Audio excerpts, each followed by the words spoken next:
अस्सलाम वालेकुम my dear students, उम्मीद है आप सब ठीक ठाक होंगे, खैरियत से होंगे। आज हम स्टार्ट करने जा रहे हैं फार्माकोग्नोसी का एक बहुत इंपॉर्टेंट चैप्टर का नाम है एक्सट्रैक्शन।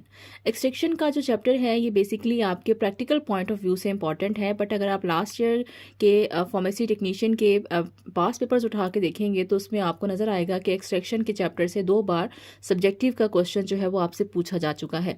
सो बुक के अंदर ये जो चैप्टर है ये थोड़ा डिटेल में लिखा गया है, बट हमने कोशिश की है कि हम इस चैप्टर को 3 पेजेस के ऊपर नोट्स की फॉर्म में कन्वर्ट करें, और अगर आपका पेपर में किसी भी तरह का सवाल आएगा तो इंशाल्लाह आप इन्हीं 3 पेजेस में से किसी भी तरह का अपना सब्जेक्टिव का पार्ट अटेम्प्ट कर सकेंगे।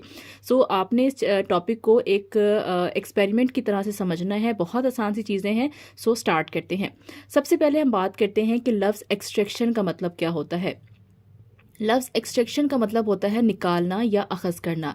अगर मेरे पास किसी भी तरह का कोई प्लांट मौजूद है और उस प्लांट के अंदर आपको पता है बहुत सारी चीज़ें मौजूद होती हैं, उसके अंदर ऑयल्स भी होते हैं, उसके अंदर शुगर्स भी होती हैं, उसके अंदर जो है वो आपके पास फिक्स्ड ऑयल्स भी होते हैं, उसके अंदर रेजिन्स भी होते हैं, अल्कलाइड्स भी होते हैं। तो प्लांट्स के अंदर कुदरत ने बहुत सारी चीज़ें रखी हैं। अगर आप उस प्लांट के अंदर से किसी एक चीज़ को निकालना चाहते हैं और इस एक चीज़ को प्योर फॉर्म के अंदर हासिल करना चाहते हैं, फॉर एग्जाम्पल मैं आपसे कहती हूँ ये प्लांट है, इस प्लांट के अंदर से मुझे शुगर्स को अलग करके दिखाएं, तो उस शुगर को अलग करने के लिए आप उस प्लांट के ऊपर जो प्रोसेस अप्लाई करेंगे, जो परफॉर्मेंस आप अप्लाई करेंगे, दैट इज कॉल्ड एक्सट्रैक्शन। सो एक ऐसा प्रोसेस जिसमें हम कंपाउंड्स को सेपरेट कर सकते हैं on the base of their solubility is called extraction. एक ऐसा अमल जिसमें हम किसी भी कंपाउंड के अंदर, कंपाउंड वो चीज़ होती है जो बहुत सारी चीज़ों का मिक्सचर होता है, उसको हम कंपाउंड कहते हैं। सो अगर हमारे पास कोई भी कंपाउंड मौजूद है और हम उस कंपाउंड के अंदर से मुख्तलिफ चीज़ों को अलग अलग करना चाहते हैं, किस बेस पर चीज़ें अलग होंगी, चीज़ें जो हैं वो अलग होती हैं कि वो किस चीज़ के अंदर हल होती हैं। आपके लिए जो की वर्ड है वो है सॉल्युबिलिटी। मुख्तलिफ चीज़ों को हम किसी भी कंपाउंड में से अलग कर सकते हैं उन चीज़ों की हल पजीरी की बेस पे। इस प्रोसेस को हम एक्सट्रैक्शन कहते हैं। अब जो आप चीज़ें अलग कर रहे हैं वो किसी ना किसी चीज़ के अंदर हल होनी चाहिए। सो आपने ये चीज़ याद रखनी है कि जब भी आपने एक्सट्रैक्शन करनी है, आपने एक्सट्रैक्शन के लिए किसी ना किसी तरह का कोई ना कोई लिक्विड यूज़ करना है। विदाउट लिक्विड हम एक्सट्रैक्शन का प्रोसेस नहीं कर सकते।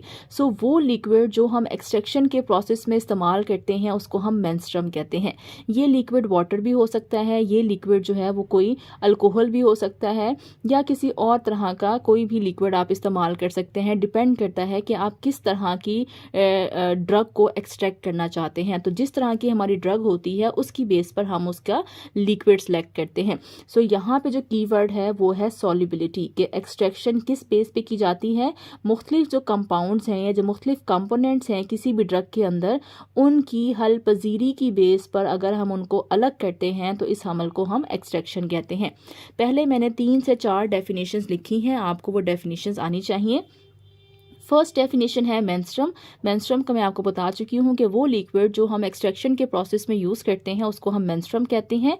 जब आप एक्सट्रैक्शन कर लेते हैं तो उसके बाद जो वेस्ट मटेरियल आपके पास बच जाता है उस वेस्ट मटेरियल को हम कहते हैं मार्क। अब मैं इसको आपको एक सिंपल सी एग्जांपल देती हूँ। फॉर एग्जांपल आप चाय बनाते हैं।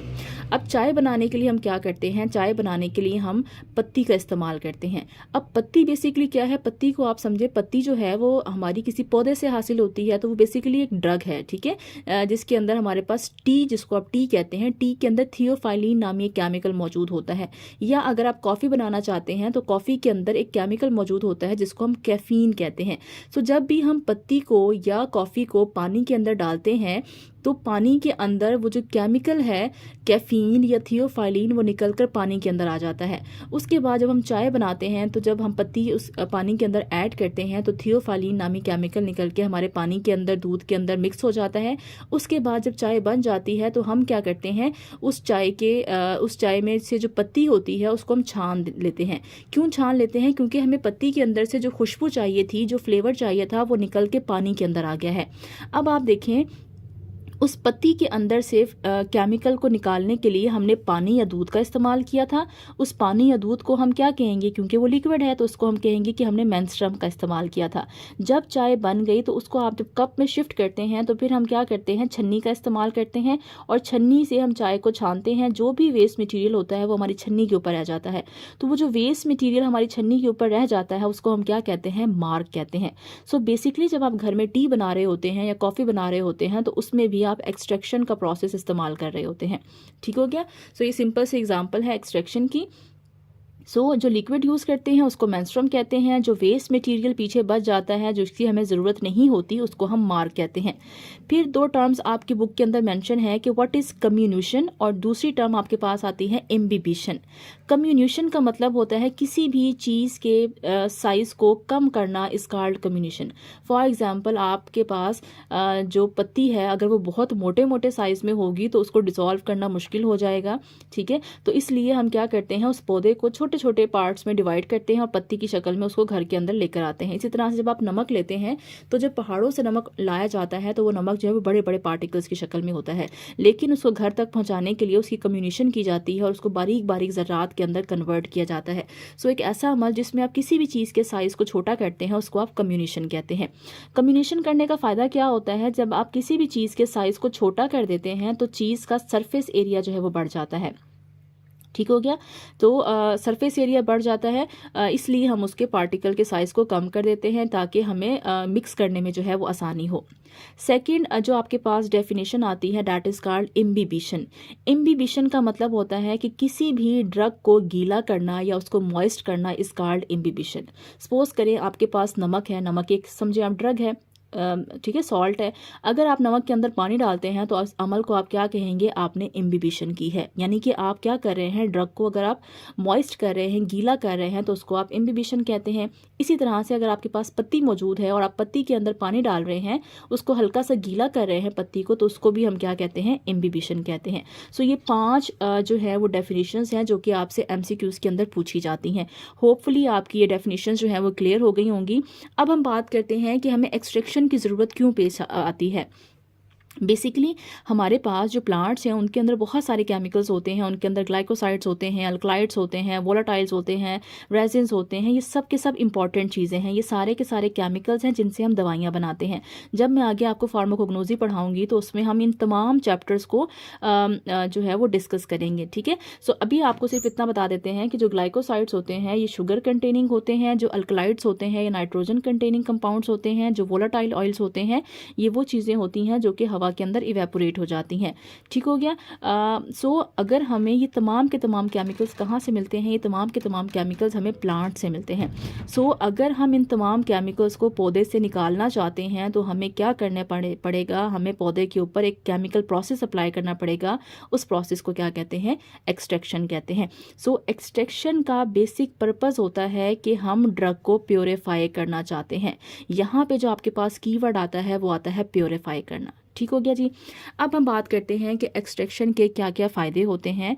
सो एक्सट्रैक्शन के 5 फ़ायदे हमने यहाँ पे मेंशन किए हुए हैं कि एक्सट्रैक्शन से हम क्या कर सकते हैं, हम पोटेंसी कंट्रोल कर सकते हैं।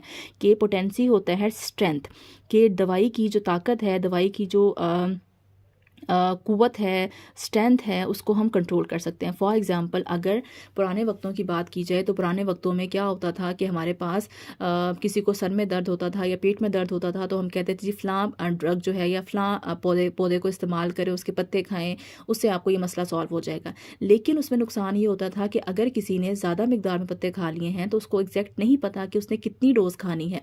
अगर उसने ज़्यादा मिकदार में वो केमिकल अपने अंदर इंटेक कर लिया है तो चांसेस होते थे कि उसको नुकसान हो सकता है। बट अब हम क्या करते हैं, हम एग्जैक्ट क्वांटिटी की मेडिसिन निकालते हैं और इंसान के बॉडी वेट के हिसाब से उसको दवाई की शक्ल में लेकर आते हैं। आपने देखा होगा मार्केट के अंदर 200 mg, 400 mg, 500 mg, 600 mg के हवाले से आपको मुख्तलिफ टैबलेट्स और कैप्सूल्स मिल जाती हैं। अगर बच्चा छोटा है तो हम उसको कम दवाई की डोज देते हैं। डोज से मुराद होता है मिकदार। अगर एडल्ट है, बड़ा है, तो हम दवाई की डोज उसको 200, 400, 500 mg भी दे सकते हैं। सो जब हम एक्सट्रैक्ट कर लेते हैं तो हमें पता होता है कि हमारे पास इतनी मिकदार मौजूद है दवाई की और हमने किस पेशेंट के अंदर कितनी दवाई की मिकदार जो है वो देनी है ताकि उसको कोई नुकसान ना हो, बल्कि उसको सिर्फ और सिर्फ क्या पहुंचे, फ़ायदा पहुंचे। सो एक्सट्रैक्शन से हमें क्या होता है कि अगर हम एक्सट्रैक्ट कर लेते हैं पौधे से किसी भी ड्रग को, तो हम उसकी डोज को कंट्रोल कर सकते हैं, उसके काम करने की सलाहियत को कंट्रोल कर सकते हैं, उसकी पावर को, उसकी स्ट्रेंथ को कंट्रोल कर सकते हैं।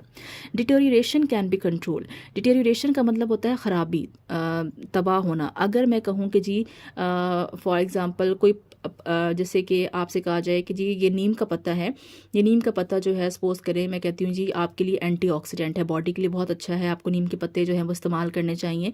अब अगर आप नीम के पत्ते को ऐसे तोड़ के लेकर आएंगे और आप घर में उसको स्टोर करेंगे तो वो तो 2 दिन बाद मुरझा जाएगा। जब प्लांट का पत्ता जो है वो मुरझा जाएगा तो उसके इंग्रेडिएंट्स ख़त्म हो जाएंगे, उसके इंग्रेडिएंट्स भी ख़त्म हो जाएंगे, तबाह हो जाएंगे। लेकिन अगर आप उसी प्लांट से, उसी पत्ते से अगर आप केमिकल्स को एक्सट्रैक्ट कर लेते हैं तो एक्सट्रैक्ट करने के बाद हम उसको लंबे टाइम तक स्टोर कर सकते हैं। ठीक हो गया। जैसे कि इसकी सिंपल सी एग्जांपल आप देखें कि आपके घरों में एलोवेरा होता है जिसको हम उर्दू में गवार गंतल भी कहते हैं। इसके अंदर से एक जेल निकलता है। अब एलोवेरा जो है लोग बालों के लिए भी इस्तेमाल करते हैं, स्किन के लिए भी इस्तेमाल करते हैं। उसी एलोवेरा को अगर आप पौधे से उतार दें, उसका पत्ता अगर काट दें तो वो 1 से 2 दिन के अंदर वो पत्ता ख़राब हो जाता है, उसके अंदर जो जेल है वो ख़राब होना शुरू हो जाता है।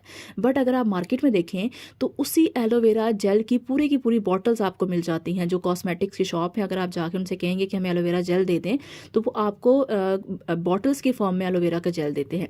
अब वो एलोवेरा जेल जो है वो साल 2-2 साल चल जाता है। उसकी वजह क्या होती है? उसकी वजह ये होती है कि उन्होंने उस पौधे के अंदर से उस एलोवेरा के जेल को एक्सट्रैक्ट किया है, साथ में प्रिजर्वेटिव ऐड किए हैं और उसको इस शक्ल में आप तक लेकर आए हैं कि उसकी लाइफ क्या हो गई है, बढ़ गई है। सो अगर आप उसको एक्सट्रैक्ट कर लेते हैं सही तरीके से तो फिर हम क्या कर सकते हैं, उसको तबाह होने से बचा सकते हैं। उससे हम डिफरेंट डोजेज फॉर्म बना सकते हैं। जैसे कि पुराने वक्तों में अगर कहा जाता था जी आपने पत्ते खाने हैं, या आपने इस पौधे की जड़ का इस्तेमाल करना है, या आपने इस पौधे की छाल का इस्तेमाल करना है। अब हर बंदे के लिए वो खाना मुनासिब नहीं होता। बच्चे जो है वो कभी पत्ते नहीं खाएंगे या वो छाल को नहीं चबा सकेंगे। ठीक है। जैसे कि ग्लिसराइजा की हम रूट्स इस्तेमाल करते हैं, जड़ इस्तेमाल करते हैं। बच्चों जिनके दांत नहीं आए, वो बच्चे जो नहीं चबाएंगे उनके लिए मसला होगा।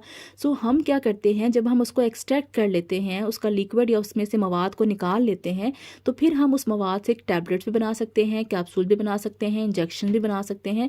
और हम चाहें तो अगर उस ड्रग का टेस्ट जो है वो ख़राब है, कड़वा है, तो हम उसके ऊपर शुगर कोटिंग कर सकते हैं, हम उसको कैप्सूल्स की शक्ल में रैप कर सकते हैं। उससे क्या फ़ायदा होगा, उससे बच्चे भी खा लेते हैं, उससे बड़े भी खा लेते हैं। या अगर बंदा जो है वो बेहोश है और वो होश में नहीं है तो वो ओरल मेडिसिन नहीं खा सकता, वो पत्ते नहीं खा सकता। हम क्या कर सकते हैं, उसमें से केमिकल को निकाल के इंजेक्शंस की फॉर्म में लेकर आ सकते हैं और फिर उस इंजेक्शन को हम पेशेंट की बॉडी में डाल सकते हैं, हालांकि वो बेहोश है। सो आप मुख्तलिफ तरह की डोजेज फॉर्म बना सकते हैं और उससे पेशेंट को एंटरटेन कर सकते हैं। फिर आता है प्योरीफाइड ड्रग, जो है उसकी स्टेबिलिटी ज़्यादा होती है देन अनप्योरीफाइड ड्रग। अगर आप पौधे को एज सच इस्तेमाल करेंगे तो उसके अंदर जो ड्रग है वो अनप्योरीफाइड फॉर्म में है, ना खालिश शक्ल में, उसमें जरासीम भी हैं, उसके अंदर और चीज़ें भी मिक्स हुई हुई हैं। बट अगर आप उसी पौधे को एक्सट्रैक्ट कर लेंगे, उसमें से केमिकल को निकाल लेंगे, तो उसकी जो लाइफ टाइम है, उसकी जो स्टेबिलिटी है वो बढ़ जाएगी। अब वो लंबे टाइम तक स्टोर कर सकते हैं। आप देखिए, आप मार्केट से मुख्तलिफ तरह की दवाइयाँ लेकर आते हैं, मुख्तलिफ हर्बल मेडिसिन भी आजकल आपको जो है वो शीशियों के अंदर मिलती हैं, कंटेनर्स के अंदर मिलती हैं। तो उनके अंदर भी पौधे ही इस्तेमाल हो रहे होते हैं, लेकिन उन्होंने उन पौधे के अंदर से जो केमिकल्स होते हैं उनको निकाला होता है, केमिकल प्रोसेस के ज़रिए से एक्सट्रैक्ट किया होता है और फिर आपके पास दवाई की शक्ल में बेचा जाता है। अब उसके ऊपर जो एक्सपायरी डेट होती है वो 2 साल की भी होती है, 3 साल की भी होती है। तो प्रोडक्ट की जो स्टेबिलिटी होती है वो क्या हो जाती है, बढ़ जाती है। इसके बरक्स अगर हम सिंपल पौधा इस्तेमाल करना शुरू कर देंगे तो पौधे की तो लाइफ 1 से 2 दिन होती है। जैसे ही हम पौधे से पत्ते को तोड़ेंगे या जड़ को तोड़ेंगे तो दूसरे तीसरे दिन वो क्या हो जाएगी, ख़राब हो जाएगी। इसके साथ साथ एडवर्स ड्रग रिएक्शंस जो हैं वो कम हो जाते हैं। अगर मुझे पता होगा कि इस पौधे के अंदर ये केमिकल्स मौजूद हैं और फॉर एग्जांपल मेरे पास किसी भी पौधे के पत्ते हैं और उस पत्ते के अंदर ग्लाइकोसाइड्स भी हैं, अल्कलाइड्स भी हैं, वोलाटाइल भी हैं। अब पेशेंट को सिर्फ ग्लाइकोसाइड चाहिए। अगर मैं उसे कहूँगी कि आप ये पत्ता खा लें तो उसके अंदर ग्लाइकोसाइड्स भी चले जाएंगे, अल्कलाइड्स भी चले जाएंगे, वोलाटाइल ऑयल्स भी चले जाएंगे। अब बंदे को ना तो वोलाटाइल ऑयल्स चाहिए थे, ना ही उसको अल्कलाइड्स चाहिए थे। उसकी तो रिक्वायरमेंट थी कि सिर्फ उसको ग्लाइकोसाइड्स चाहिए। सो जब हम एक्सट्रैक्शन करते हैं तो हम पौधे से अपनी मर्ज़ी की चीज़ निकालते हैं। जब हम उसे अपनी मर्ज़ी की चीज़ निकालते हैं और पेशेंट को देते हैं तो पेशेंट के ऊपर जो नुकसानात हैं बाकी गैर ज़रूरी चीज़ें इस्तेमाल करने से, वो नुकसानात क्या हो जाते हैं, कम हो जाते हैं। सो ये कुछ एडवांटेजेस थे, होपफुली आपको समझ आ गए होंगे। अब हम बात करते हैं थ्योरी ऑफ एक्सट्रैक्शन की, कि जब भी थ्योरी ऑफ एक्सट्रैक्शन से मुराद है कि जब हम एक्सट्रैक्शन करते हैं तो क्या क्या स्टेप्स हमें यूज़ करने पड़ते हैं। सबसे पहले आपने जब भी कोई ड्रग लेनी है, जब भी किसी पौधे से कोई पौधे को आपने लेना है, तो कोशिश करेंगे कि पौधे के साइज़ को हम क्या कर लेंगे, छोटा कर लेंगे, ताकि जब भी आप किसी छोटी चीज़ को, किसी भी चीज़ के साइज़ को छोटा कर लेते हैं तो उसको गीला करना जो है वो हमारे लिए आसान हो जाता है। सबसे पहले तो हम क्या करेंगे, साइज़ रिडक्शन करेंगे। साइज़ रिडक्शन को हम क्या कहते हैं, कम्युनिशन कहते हैं। उसके बाद हम एक प्रॉपर लिक्विड सेलेक्ट करेंगे कि हमने इस ड्रग को किस लिक्विड के अंदर भिगोना है। अगर ड्रग का साइज़ बड़ा होगा तो जाहिर है उसको भिगोने में टाइम लगेगा, वो देर से हमें केमिकल इंग्रेडिएंट मिलेगा। अगर हमने ड्रग के साइज़ को छोटा छोटा किया हुआ होगा तो वो जल्दी से भीग जाएगी। फिर हमने लिक्विड या मेंस्ट्रुम सेलेक्ट करना है। उसके बाद हमने अपनी ड्रग को उस मेंस्ट्रुम के अंदर पेनिट्रेट कर देना है, यानी कि भिगो देना है। और अगर ज़रूरत पड़े, अगर आपकी ड्रग सख्त है और वो हीट को बर्दाश्त कर सकती है, हीट अप्लाई करने से उसको कोई नुकसान नहीं होता, तो हम उसको गर्म भी कर सकते हैं। ठीक हो गया। जैसे कि आप चाय की पत्ती को देखते हैं, तो हम चाहें तो पानी में भी अगर चाय की पत्ती को डालें तो चाय की पत्ती पानी में भी रंग छोड़ देती है, बट हम उसको हीट इसलिए करते हैं क्योंकि जो पत्ती होती है वो हीट को बर्दाश्त कर सकती है, सो हम उसको हीट करते हैं। उसके बाद जब आप हीट कर लेते हैं और आपकी ड्रग जो है वो अच्छे से आपके लिक्विड के अंदर मिक्स हो जाती है, तो फिर हम क्या कर लेते हैं, ड्रग को फिल्टर करते हैं, जैसे कि हम चाय बनाने के बाद चाय को छन्नी से छानते हैं। देन हम क्या करते हैं, मार्क को प्रेस करते हैं इफ़ नीडेड। मार्क से मुराद होती है जो वेस्ट मटेरियल हमारे पास बच गया है, जैसे कि चाय की छन्नी के ऊपर जो चाय की पत्ती बच जाती है, आप चाहें तो उसको प्रेस करके भी उसके अंदर से जो चाय का एक्सट्रैक्ट है उसको निकाल सकते हैं। ठीक हो गया। और आखिर में हम क्या करते हैं, अब क्योंकि जब आपने उसको जो छन्नी के बाद आपके कप के अंदर जो मटीरियल आया है उसको हम कहते हैं एक्सट्रैक्ट। ठीक है। जो आपकी छन्नी के ऊपर मटीरियल है उसको हम क्या कहते हैं, उसको हम कहते हैं मार्क। और जो आपके पास कप में आपकी रिक्वायरमेंट के मुताबिक जो केमिकल आया है उसको हम कहते हैं एक्सट्रैक्ट। अब हम चाहें तो उस एक्सट्रैक्ट में से पानी को रिमूव कर दें और अपनी ड्रग को पाउडर फॉर्म में हम हासिल कर सकते हैं। इस तरह से इसे हम कहते हैं थ्योरी ऑफ एक्सट्रैक्शन। अभी तक हमने जो भी टॉपिक पढ़ा है ये सारा का सारा आपके MCQ पॉइंट ऑफ व्यू से बहुत इंपॉर्टेंट है। ये आपकी बेसिक जो है वो नॉलेज है, या आपका बेसिक कॉन्सेप्ट्स हैं जो आपको पता होने चाहिए कि एक्सट्रैक्शन कैसे की जाती है। अब हम बात कर लेते हैं एक्सट्रैक्शन की टेक्निक्स के बारे में। कोशिश करेंगे कि इस चैप्टर को एक ही वीडियो के अंदर ख़त्म करें ताकि आपके लिए आसानी हो। ये जो सवाल है ये बहुत इंपॉर्टेंट क्वेश्चन है और ये पिछले 2 साल पेपर में ये रिवाइज़ हो चुका है। एक्सट्रैक्शन कितने तरीक़ों से की जाती है। एक्सट्रैक्शन करने के बहुत सारे तरीके होते हैं, जिसमें से 6 तरीके आपकी बुक के अंदर डिस्कस किए गए हैं। एक को आप कहते हैं इन्फ्यूजन, सेकेंड को आप कहते हैं डिकॉक्शन, थर्ड को आप कहते हैं मैसीरेशन, फोर्थ को आप कहते हैं परकुलेशन, फिफ्थ को आप कहते हैं डाइजेशन, 6 को आप कहते हैं कॉन्टिन्यूस हॉट एक्सट्रैक्शन। आप चाहें तो तरतीब आगे पीछे भी कर सकते हैं, उसमें कोई मसला नहीं है। अब ये टेक्निक्स जो हैं ये बहुत आसान सी टेक्निक है। आपने इसको अपनी डेली लाइफ के साथ कंसर्न करना है तो आपके लिए इसमें कोई मुश्किल नहीं रहेगी। साथ साथ मैंने डायग्राम्स भी ड्रॉ की हैं। सबसे पहले बात करते हैं कि इन्फ्यूजन क्या होता है। इन्फ्यूजन एक ऐसा मेथड है जिसमें हम एक बीकर के अंदर अपनी ड्रग को छोटे छोटे पार्टिकल्स में करके डाल देते हैं और दूसरे बीकर के अंदर हम पानी को या हमारा जो भी मेंस्ट्रुम है, जो भी लिक्विड है, उसको गर्म करते हैं। और गर्म मेंस्ट्रुम को अगर हम ड्रग के ऊपर उंडेल रहे हैं, पोर कर रहे हैं, तो इस अमल को हम कहते हैं इन्फ्यूजन। बहुत सिंपल सी बात है। In this method hot menstruum is pour on the crude drug for the certain period of time. हम क्या करते हैं, ड्रग लेते हैं, उसके ऊपर गर्म मेंस्ट्रुम को उंडेल देते हैं और मेंस्ट्रुम डालने के बाद हम ड्रग को ढक के रख देते हैं और इसको कुछ दिनों के लिए छोड़ देते हैं। फिर क्या होता है जी, ड्रग जो है वो आहिस्ता आहिस्ता मेंस्ट्रुम के अंदर भीगती जाती है, ड्रग जो है सॉफ्ट हो जाती है और ड्रग के अंदर, या जो हमारे पास क्रूड ड्रग से मुराद होती है नाखालिस फॉर्म। ठीक है। क्रूड ड्रग का मतलब होता है नाखालिस शक्ल, यानी पौधे के सपोज करें आपने पत्ते ले लिए हैं या आपने पौधे की जड़ ले ली है, उसको हम क्रूड ड्रग कहते हैं। सही हो गया। आपने गर्म लिक्विड उसके ऊपर डाल दिया है और आपने उसको ढक के कुछ दिनों के लिए छोड़ दिया है। उसके बाद आप क्या करेंगे, जब आप ढक्कन खोलेंगे तो आप देखेंगे जी आपके जो ड्रग है वो निकल के पानी के अंदर या आपके लिक्विड के अंदर मिक्स हो जाएगी। फिर हम क्या करेंगे कि जब अपनी ड्रग को छान लेंगे, फ़िल्टर पेपर रखेंगे और इस बीकर को, पानी को फ़िल्टर पेपर के ऊपर से गुजारेंगे और हमारे नेक्स्ट बीकर के अंदर साफ़ सुथरा हमारे पास केमिकल हासिल हो जाएगा। इस प्रोसेस को हम कहते हैं इन्फ्यूजन। इसको अगर हम सिंपल समझें तो आप इसको ऐसे समझें कि आप क्या करते हैं जी, जैसे हम चावल भिगोते हैं तो हमारे पास जो चावल है, आप समझे चावल के अंदर क्या होती है, ड्रग के तौर पर चावल के अंदर स्टार्च होती है। वो जो वाइट पानी निकलता है चावल के अंदर से, वो बेसिकली स्टार्च होता है। स्टार्च एक शुगर है या वो कार्बोहाइड्रेट है। तो हम क्या करते हैं, चावल लेते हैं और उसके ऊपर पानी डाल देते हैं। बस फ़र्क ये है कि वो पानी हम नॉर्मल डालते हैं, बट अगर आप उसके अंदर गर्म पानी डालेंगे और आप उस चावल को भिगोने के लिए छोड़ देंगे कुछ घंटों के लिए, कुछ दिनों के लिए, तो क्या होगा कि आपके जो चावल के इंग्रेडिएंट्स हैं वो निकल कर आपके पानी के अंदर आना शुरू हो जाएंगे। तो इस अमल को हम क्या कहते हैं, इस अमल को हम कहते हैं इन्फ्यूजन। फिर आता है सेकंड प्रोसेस जिसको आप कहते हैं डिकॉक्शन। डिकॉक्शन क्या प्रोसेस है, एक ऐसा अमल जिसमें हम जो हमारी नाखालिस ड्रग है उसको और मेंस्ट्रुम को इकट्ठा एक ही बीकर में डालते हैं और उनको हीट कर देते हैं। तो अगर आप ड्रग को और लिक्विड को इकट्ठा मिला के बॉईल कर रहे हैं तो इस अमल को हम क्या कहते हैं, इस अमल को हम डिकॉक्शन कहते हैं। सिंपल सी बात है।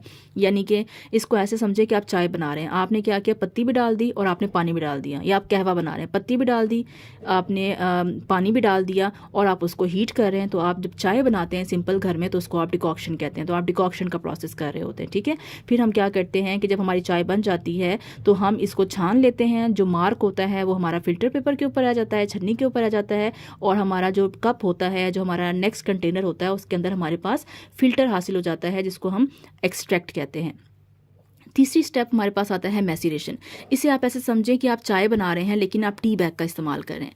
अब टी बैग में क्या होता है कि हमारे पास जो टी बैग है उसके अंदर हमारे पास एक बारीक सा कपड़ा होता है, ठीक है, पोरस क्लॉथ होता है, और उसके अंदर हमने ड्रग रखी होती है। आप टी बैग को कभी देखें तो वो कपड़ा होता है जिसके अंदर हल्के हल्के से पोर्स होते हैं और उसके अंदर हमने चाय की पत्ती रखी होती है। जो चाय की पत्ती है वो बेसिकली ड्रग है और जो पोरस क्लॉथ है वो टी बैग का कवर है। सही हो गया। अब हम क्या करते हैं, हम उस टी बैग को लेते हैं और अपने कप के अंदर हम उसको क्या करते हैं, हिलाते हैं, पोर करते हैं, छोड़ देते हैं। तो उससे क्या होता है कि जो हमारी ड्रग के केमिकल्स होते हैं वो निकल के कहाँ आना शुरू हो जाते हैं, हमारे पानी के अंदर आना शुरू हो जाते हैं।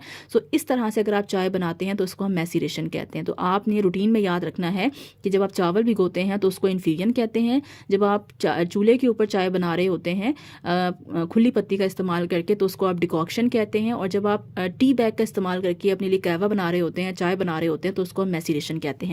अब करना क्या है कि इस मेथड में ड्रग को पाउडर फॉर्म में होता है। आप गौर करें तो पत्ती जो होती है वो ज़्यादा बारीक फॉर्म में होती है। जब हमारे पास टी बैग की बारी आती है उसको हम कवर करते हैं पोरस क्लॉथ में, ये हमने कवर किया हुआ है, ये ड्रग है, और उसको हम डिप कर देते हैं मेंस्ट्रुम में। और कितने दिन के लिए छोड़ देते हैं, 2 से 14 दिन के लिए हम उसको छोड़ देते हैं। और उसके बाद जब हम इसको खोलते हैं तो हम देखते हैं कि इस ड्रग के अंदर से जितने भी केमिकल्स होते हैं वो निकल के हमारे पास कंटेनर में आ जाते हैं। फिर हमारे पास फोर्थ प्रोसेस आता है। फोर्थ प्रोसेस को हम कहते हैं डाइजेशन। डाइजेशन और मैसीरेशन ऑलमोस्ट सेम है। फ़र्क सिर्फ ये है कि इसमें हम क्या कर रहे थे, इसमें हमने मेंस्ट्रुम लिक्विड लिया था और हमने ड्रग को इस तरह से पैक करके इसके अंदर छोड़ दिया था, लेकिन हमने हीट नहीं किया था। अगर हम नीचे हीट लगा दें, चूल्हा जला दें, हल्का सा जेंटल हीट कर दें, तो जब आपने इसको हीट करना शुरू कर दिया तो इसको हम क्या कहेंगे, डाइजेशन कहेंगे। यानी कि कुछ लोग ऐसे भी होते हैं जो कहते हैं जी हमें टी बैग वाली चाय ही पीनी है लेकिन हमें चूल्हे पे पकी भी होनी चाहिए। सो अगर आप टी बैग वाली चाय बना रहे हैं और कप में बना रहे हैं तो उसको आप मैसीरेशन कहेंगे। अगर आप टी बैग वाली चाय बना रहे हैं और साथ में आप उसको चूल्हे पे इस्तेमाल कर रहे हैं, चूल्हा यूज़ कर रहे हैं उसके लिए, तो उसको हम क्या कहेंगे, डाइजेशन कहेंगे। आई होप ये बहुत सिंपल हो गया होगा आपके लिए। So maceration in the presence of gentle heat is called digestion. ठीक हो गया। चावल का भिगोना इन्फ्यूजन, सिंपल टी बनाना चूल्हे के ऊपर डिकॉक्शन, टी बैग की चाय अगर आप कप में बना रहे हैं मैसीरेशन, टी बैग वाली चाय अगर आप बना रहे हैं चूल्हे के ऊपर तो उसको आप डाइजेशन कहते हैं। ठीक है। इसी तरह के जो प्रोसेस होते हैं ये हम मुख्तलिफ तरह की अपने लेबॉर्ट्रीज़ के अंदर इस्तेमाल करते हैं। सो ये हमारे ऊपर डिपेंड करता है कि हम किस तरह का मेथड यूज करना चाहते हैं। आप चाहें तो एक्सट्रैक्शन, ड्रग की एक्सट्रैक्शन डिकॉक्शन से भी कर सकते हैं, मैसीरेशन से भी कर सकते हैं, डाइजेशन से भी कर सकते हैं। अब आप गौर करें, 2 मेथड ऐसे हैं जिसके अंदर हीट का इस्तेमाल हो रहा है, 2 मेथड ऐसे हैं जिसके अंदर हीट का इस्तेमाल नहीं हो हो रहा। सो हमने कौन सा मेथड चूज़ करना है, ये डिपेंड करता है हमारी ड्रग के ऊपर। अगर हमारी ड्रग हीट को बर्दाश्त कर सकती है तो हम डिकॉक्शन के ज़रिए से भी उसको अलग कर सकते हैं, हम डाइजेशन के ज़रिए से भी उसको एक्सट्रैक्ट कर सकते हैं। अगर हमारी ड्रग सेंसिटिव है और वो हीट बर्दाश्त नहीं कर सकती तो फिर ये दोनों प्रोसेस हम यूज़ नहीं कर सकते। या तो हमें मैसेरेशन के ज़रिए से एक्सट्रैक्ट करना पड़ेगा या हमें इन्फ्यूजन के ज़रिए से एक्सट्रैक्शन का प्रोसेस करना पड़ेगा। सेकेंड लास्ट जो हमारे पास आता है method, that is called percolation. ये जो मेथड हैं ये आम रूटीन के मेथड हैं जो हम घरों में भी इस्तेमाल करते हैं। अब ये जो लास्ट दो मेथड हैं ये ख़ास किस्म के ऑपरेटर्स भी किए जाते हैं। परकुलेशन के मेथड को करने के लिए हमें कॉलम शेप ऑपरेटर्स चाहिए होता है जिसको हम परकुलेटर कहते हैं। ये परकुलेटर ओपन भी होता है और ये परकुलेटर क्लोज भी होता है। ठीक है, आगे मैं आपको इसकी डायग्राम भी दिखाऊंगी। जो ओपन है इसको हम यूज़ करते हैं नॉन वोलाटाइल लिक्विड्स के लिए। ऐसे लिक्विड जो हवा में बुखारात बन के नहीं उड़ते उनको हम नॉन वोलाटाइल कहते हैं। सो अगर वो नहीं उड़ते तो हम उनका ढक्कन जो इस ऑपरेटर्स का ढक्कन है वो खुला हुआ इस्तेमाल कर सकते हैं। इसको हम ओपन परकुलेटर कहते हैं। अगर हमारे पास ऐसा लिक्विड मौजूद है जो कि इवेपोरेट हो जाता है, हवा में शामिल हो जाता है, बुखारात बन जाता है, तो हमें जो परकुलेटर है उसको कवर करके इस्तेमाल करना पड़ता है, उसको हम क्लोज परकुलेटर कहते हैं।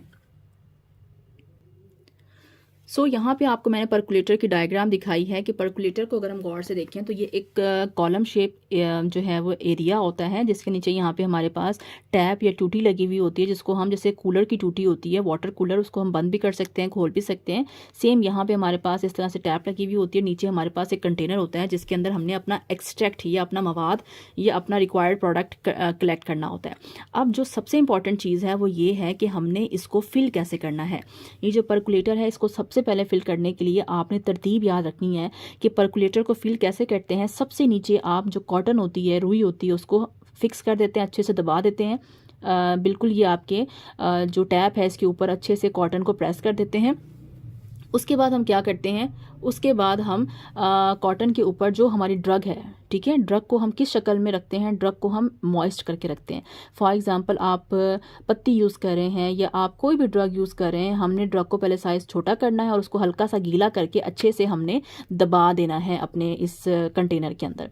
उसके ऊपर हम फिल्टर पेपर रखते हैं, उसके ऊपर हम रेत रखते हैं, सैंड कौन सी होती है जो फिल्टर साफ़ सुथरी जो सैंड होती है वो रखते हैं, और आखिर में जो लिक्विड होता है उसको ऊपर से डालते हैं। अब होता क्या है, अब यहाँ पे देखें तो मैंने ये क्लोज परकुलेटर यूज़ किया है क्योंकि इसके ऊपर से ये कवर है। सम टाइम खुला हुआ भी होता है। अगर हमारा मेंस्ट्रुम जो है वो नॉन वोलाटाइल है, वो नहीं उड़ेगा, तो हम इसको खोल के भी इस्तेमाल कर सकते हैं। अगर हमारा मेंस्ट्रुम ऐसा है जो कि उड़ सकता है, जैसे कि कुछ ऑयल्स होते हैं, जैसे कि आपके पास ज़ीरे का तेल होता है या हमारे पास फैनल का, सौंफ का तेल होता है, वो उड़ते हैं। लेकिन अगर हमारे पास बादाम का तेल है तो वो नहीं उड़ता, उसकी या पानी है वो नहीं उड़ेगा, तो उसके लिए हम जो है वो खुला हुआ कंटेनर भी यूज़ कर सकते हैं। सो आपने तरतीब याद रखनी है। नीचे आपने कॉटन रखी है, फिर आपने ड्रग को मॉइस्ट करके रखा है, उसके ऊपर आपने फिल्टर पेपर लगाया है, फिर आपने सैंड रखी है और ऊपर से आपने मेंस्ट्रुम डाल दिया है और आपने इसको छोड़ देना है कुछ दिनों के लिए। अब होगा क्या कि आहिस्ता आहिस्ता ये मेंस्ट्रुम जो है ये ड्रॉप वाइज सैंड से गुजरेगा, फिर फिल्टर पेपर से गुजरेगा, फिर मॉइस्ट ड्रग से गुजरेगा, और जब ये मॉइस्ट ड्रग में से गुजरेगा तो ड्रग के अंदर जो भी ज़रूरी चीज़ होगी वो यहाँ से इस लिक्विड के साथ, अब इस ड्रग में से वही चीज़ लिक्विड के साथ मिक्स होगी जो लिक्विड के अंदर सॉल्यूबल होगी, ठीक है, जो मेंस्ट्रुम के अंदर हल होने की सलाहियत रखती होगी। अब यहाँ ये तो क्रूड ड्रग है ना, इसके अंदर बहुत सारी चीज़ें मौजूद हैं। सपोज इसमें ग्लाइकोसाइड्स हैं, अल्कलाइड्स हैं, वोलाटाइल ऑयल हैं। हमने मेंस्ट्रुम वो चूज़ करना है जो हमने केमिकल निकालना है। अगर मुझे ग्लाइकोसाइड निकालना है तो मैं वही लिक्विड यूज़ करूँगी जो ग्लाइकोसाइड के अंदर हल होने की सलाहियत रखता है। अगर मुझे अल्कलाइड्स निकालने हैं तो मैं वही लिक्विड यूज़ करूँगी जो अल्कलाइड्स को अपने अंदर हल करने की सलाहियत रखता है, ठीक है। सो आपने क्रूड ड्रग में से जो चीज़ निकालनी है उसकी बेस पे आपने मेंस्ट्रुम सेलेक्ट करना है। मेंस्ट्रुम जो है वो आहिस्ता आहिस्ता ड्रग में से गुजरेगा और देखेगा जी अगर हमने ग्लाइकोसाइड अलग करने हैं तो हमने उसी हिसाब से मेंस्ट्रुम लिया होगा। ये मेंस्ट्रुम ग्लाइकोसाइड को एब्जॉर्ब करेगा, उसके अंदर हल होगा और कॉटन से गुजर के ड्रॉप वाइज एक कलेक्टर में आना शुरू हो जाएगा, ठीक हो गया। सो यही प्रोसेस हमने यहाँ पे लिखा है। आपने अगर ये डायग्राम बना दी तो आपके एक्सटर्नल को समझ आ जाएगी, उसको रीड करने की भी ज़रूरत नहीं पड़ेगी। और लास्ट में हमारे पास आता है कॉन्टीन्यूअस हॉट एक्सट्रैक्शन। इसके लिए हम एक ऑपरेटर्स इस्तेमाल करते हैं, एमसीक्यू के हवाले से याद रखेंगे। ऑपरेटर्स का नाम होता है सॉक्सलेट ऑपरेटर्स। ये लास्ट टाइम भी पेपर में एमसीक्यू आया हुआ है।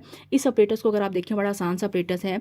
इसमें होता क्या है कि नीचे हमारे पास एक हीटर लगा हुआ होता है, इलेक्ट्रिक हीटर होता है जिससे हीट प्रोड्यूस होती है। उसके ऊपर हमारे पास एक कॉनिकल फ्लास्क होती है राउंड शेप, जिसके अंदर हमने लिक्विड भरा हुआ होता है, ठीक है। ये फ्लास्क होती है, उसके ऊपर हमारे पास एक चैम्बर होता है जिसके अंदर हमने जो भी ड्रग क्रूड ड्रग ड्रग है जिसमें से हमने चीज़ों को एक्सट्रैक्ट करना है वो हमने यहाँ पे रखी होती है। पत्ते भी हो सकते हैं, ये कोई जड़ भी हो सकती है पौधे की तना भी हो सकता है, कुछ भी जो भी ड्रग है उसको छोटा छोटा करके हमने इसके अंदर डाल देते हैं। उसके ऊपर एक कंडेंसर लगा होता है और उसके ऊपर से कूलिंग वाटर होता है। यहाँ पे पाइप लगाते हैं और पानी की सप्लाई यहाँ दी जाती है। ठीक है, पानी हमने यहाँ भी भरा हुआ है। जब हम पानी यहाँ भरते हैं तो पानी पीछे से पाइप के जरिए से भी यहाँ पे आ जाता है। तो अगर आप यहाँ से नहीं भरना चाहते तो हम यहाँ से पानी भर के रख देते हैं। अब होता क्या है, जैसे ही हम इलेक्ट्रिसिटी अप्लाई करते हैं तो ये हीटर गर्म होता है, यहाँ से जो पानी है ये बुखारात बन के उड़ता है। जब ये बुखारात बन के उड़ता है तो यहाँ से ये पानी बैक साइड से बुखारात बन के जब ये उड़ता है तो बैक साइड पे पाइप लगा होता है, वहाँ से ही पानी जो है वो कंडेंसर में जाता है। कंडेंसर का मतलब ये होता है कि वो कंडेंसर एक ऐसी चीज़ होती है जो कि बुखारात को वापस लिक्विड के अंदर कन्वर्ट करती है। पहले ये पानी ठंडा था, जब ये गर्म हुआ तो ये बुखारात बन के ऊपर उठा, ये कंडेंसर के पास गया। कंडेंसर क्या करेगा, इसको दोबारा से बुखारात को या स्टीम को वापस से गर्म ड्रॉपलेट्स के अंदर, पानी के कतरों के अंदर कन्वर्ट करेगा। ये कतरे जो हैं वो ड्रॉप वाइज इस ड्रग के ऊपर पड़ेंगे। ये ड्रग क्या होगी, यहाँ से गीली होना शुरू हो जाएगी। अब इस ड्रग के अंदर जो भी केमिकल मौजूद है जिसको हम अलग करना चाहते हैं, हमने वही लिक्विड यहाँ भरा है। अगर हमें ग्लाइकोसाइड अलग करने हैं तो हमने वही लिक्विड यहाँ पे डाला है जो ग्लाइकोसाइड के अंदर एब्जॉर्ब हो सकता है। सो जब ये बुखारात बन के उड़ा, ये कंडेंसर के पास गया, कंडेंसर ने इसको क्या कर दिया, कंडेंसर ने इसको दोबारा से गर्म पानी के ड्रॉपलेट्स में कन्वर्ट कर दिया। ये ड्रॉपलेट्स इसके ऊपर ड्रग के ऊपर आएंगे। ये ड्रग जो है यहाँ से ड्रॉपलेट्स और ड्रग जो है वो आपस में मिक्स होंगे और इस पाइप के ज़रिए से वो जो हमारा एक्सट्रैक्ट है, जो ड्रग के अंदर केमिकल है, वो लिक्विड की शक्ल में हमारे पास यहाँ पे आना शुरू हो जाएगा। ठीक है, इसके पीछे पॉइंट लगा हुआ होता है। सो ये यहाँ से पानी गर्म होकर ऊपर उठता जाता है और जो एक्सट्रैक्ट होता है वो वापस यहाँ से आके यहाँ पे जमा होना शुरू हो जाता है। फिर हम जो भी लिक्विड होगा वो यहाँ पे जाके जमा होना शुरू हो जाएगा, ड्रग भी यहाँ आ जाएगी। अब जब हीट अप्लाई होगी तो ड्रग यहीं पर रहेगी, पानी ऊपर उठेगा, दोबारा कंडेंसर में जाएगा। कंडेंसर क्या करेगा, उसको दोबारा से गर्म लिक्विड में कन्वर्ट करेगा। लिक्विड दोबारा से ड्रग के ऊपर आएगा और ये मज़ीद केमिकल निकल के इसके ज़रिए से यहाँ पे आ जाएगा। अब केमिकल यहाँ पे सेव हो जाएगा, फिर जो पानी बचा हुआ है वो दोबारा से ऊपर उठेगा और ये प्रोसेस जो है वो चलता रहेगा। सो इसमें क्या करते हैं, ड्रग को इनक्लोज किया जाता है एक चैम्बर के अंदर और मेंस्ट्रुम को लोअर फ्लास्क में रखा जाता है। कंडेंसर जो है वो अपर पोर्शन में लगा हुआ होता है। जब हम हीट अप्लाई करते हैं तो मेंस्ट्रुम किस में कन्वर्ट हो जाता है, मेंस्ट्रुम कन्वर्ट हो जाता है वेपर्स के अंदर। ये वेपर्स जो हैं वो कंडेंस होते हैं किसके ज़रिए से, कंडेंसर के ज़रिए से। कंडेंस होने का मतलब होता है गर्म पानी के अंदर या गर्म वाटर ड्रॉपलेट के अंदर कन्वर्ट होते हैं। जब वाटर ड्रॉपलेट्स में कन्वर्ट होता है तो ड्रॉप्स ऑफ मेंस्ट्रुम जो है वो आके ड्रग के ऊपर गिरते हैं और प्योरीफाई एक्सट्रैक्ट जो है वो हमें हासिल हो जाता है। कहाँ से, कलेक्शन पॉइंट से। फिर हम क्या करते हैं, अब हमारे पास इस चैम्बर के अंदर पानी भी है और इस चैम्बर के अंदर हमारे पास ड्रग भी है। हम क्या करते हैं, पानी को इसमें से निकालते हैं, पानी को सन ड्राई करते हैं, पानी इवेपोरेट हो जाता है और नीचे हमारे पास ड्रग बच जाती है। उस ड्रग को फिर हम ड्राई करके मुख्तलिफ तरह की दवाइयों के अंदर इस्तेमाल कर सकते हैं। सो ये थे जी आपके पास एक्सट्रैक्शन की टेक्निक। आप कोशिश करिएगा कि इसकी डायग्राम्स भी आप ड्रॉ करें और साथ साथ जो मैंने लिखा है आप अगर इतना भी लिख देते हैं तो भी आपका एक्सट्रैक्शन का पूरा सवाल जो है वो अटैम्प्ट हो जाता है। सबसे इम्पॉर्टेंट सवाल ये था। अब बात करते हैं कि अगर हमारे पास सवाल आ जाए कि right a note on infusion, तो हमने तो बस इन्फ्यूजन की डेफिनेशन पढ़ी हुई है। या हमारे पास सवाल आ जाए right a note on percolation, तो हमने तो बस परकुलेशन की डेफिनेशन पढ़ी हुई है। इसी तरह से हमने सिर्फ डिकॉक्शन की डेफिनेशन पढ़ी हुई है। या हमारे पास सवाल आ जाए right a note on digestion, तो हमने तो बस डाइजेशन की एग्जाम्पल पढ़ी हुई है या डेफिनेशन पढ़ी हुई है। सो हमने उसको कैसे पेपर में अटैम्प्ट करना है। आप क्या करेंगे, आपके पास कोई भी सवाल आ जाए, सपोज आपके पास सवाल आ गया है right a detail note on infusion, या आपके पास सवाल आ गया है right a detail note on continuous hot extraction, या आपके पास सवाल आ गया है right a detail note on digestion. आप क्या करेंगे, सबसे पहले आप डिफाइन करेंगे एक्सट्रैक्शन को। मैं ऑलरेडी डिफाइन कर चुकी हूँ, वहाँ से एक्सट्रैक्शन की डेफिनेशन उठाएंगे, मेंस्ट्रुम की डेफिनेशन उठाएंगे वो लिख देंगे, मार्क की डेफिनेशन उठाएंगे वो लिख देंगे। उसके बाद आप लिखेंगे अपरेटस रिक्वायर्ड, कि हमने इस प्रैक्टिकल को परफॉर्म करने के लिए कौन सा अपरेटस यूज़ करना है। जैसे कि यहाँ पे आपको लिखा हुआ है अपरेटस में आप लिख देंगे हीटर चाहिए, कॉनिकल फ्लास्क चाहिए, हमें कंडेंसर चाहिए, पाइप्स चाहिए, इसमें हम लिख देंगे कलेक्टर चाहिए, कॉटन चाहिए, कॉनिकल कॉलम चाहिए, ठीक है, हमें सैंड चाहिए, फिल्टर पेपर चाहिए, मेंस्ट्रुम चाहिए। इसी तरह से हम इन्फ्यूजन में लिख देंगे हमें बीकर चाहिए, मेंस्ट्रुम चाहिए, हीट चाहिए। तो जो भी ऑपरेटर्स आप डायग्राम अगर आपने पढ़ी हुई होगी आपको पता होगा उसमें से 3 से 4 अगर आप 3 भी लिख देंगे तो भी बहुत है, ऑपरेटर्स के नाम लिख देंगे।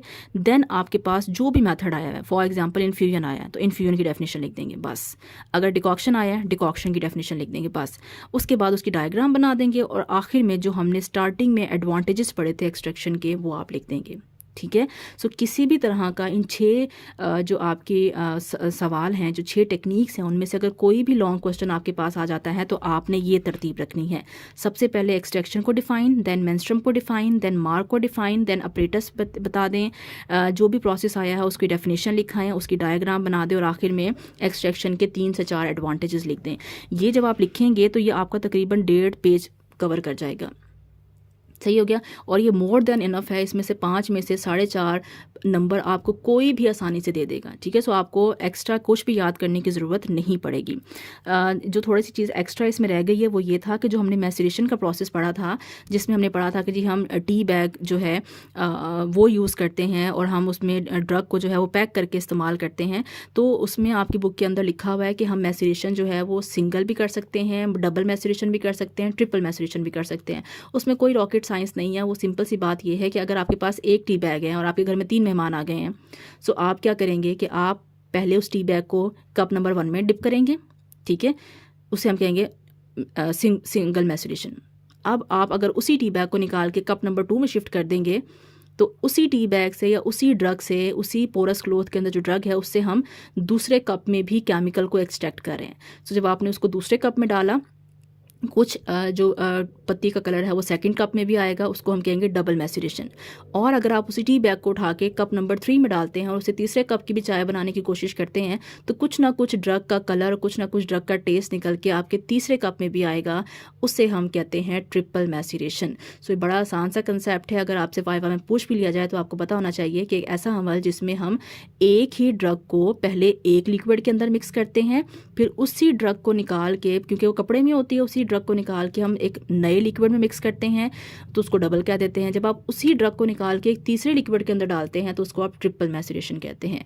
आई होप ये लेक्चर आपको समझ आया होगा। इन 3 पेज से आपकी पूरा एक्सट्रैक्शन का टॉपिक जो है वो कवर हो गया होगा। फिर भी अगर आपको समझ नहीं आ रहा और आपको लगता है कि आप इस मेथड को प्रॉपर नहीं लिख सकते तो आप मुझे ज़रूर बताएं। मैं कोशिश करूँगी कि मैं हर मेथड को नोट्स की फॉर्म में जो है वो आपको राइट डाउन कर दूं ताकि आपको याद करने में आसानी हो और आपका पेपर जो है वो बहुत अच्छा हो जाए। सो कोई भी सवाल है तो आप मुझसे ज़रूर पूछें। वीडियो पसंद आई है तो प्लीज़ वीडियो को लाइक करें, चैनल को सब्सक्राइब करें और अपने फ्रेंड्स में इसको ज़रूर शेयर करें। बहुत शुक्रिया आप सबका। Thank you so much. अल्लाह हाफ़िज़।